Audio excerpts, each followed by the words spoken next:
Okay lang. So, kikita nyo, yung unit na yan, may bladder, tsaka may ipangan, no? Hello. Because lahat kayo gagamit dyan, whether you like it or not, sa taas.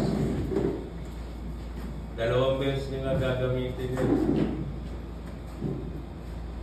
Bukas at sunod na araw ng assessment. Yes. Immersion.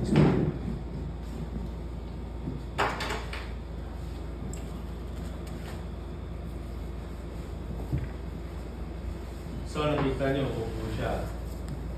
Of course, you have to take out your shoes. Your heels.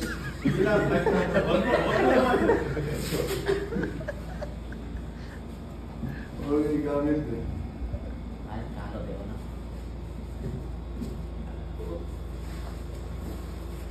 Diretso ko lang po yung isa pa.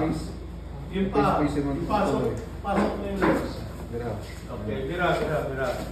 Okay, then, higpitan doon sa dulo. Higpitan mo muna sa dulo. Okay, sorry.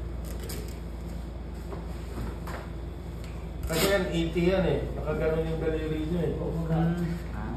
Yung iba, 5 fingers. Yan, pang alien, nakaganon kayo. Ganun talaga yung Parang Star Trek ba? 80.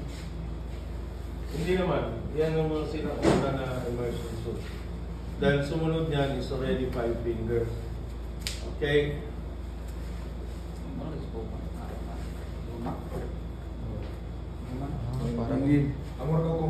Parang crabs.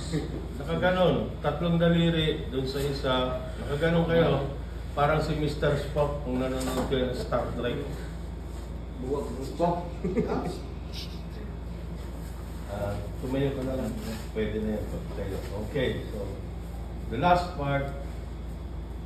Kasi kailangan 2 minutes lang. 2 minutes? Tired din. Was. Okay, so ganyan. Okay na. Okay. Mainit yan. Cookie. Cookie.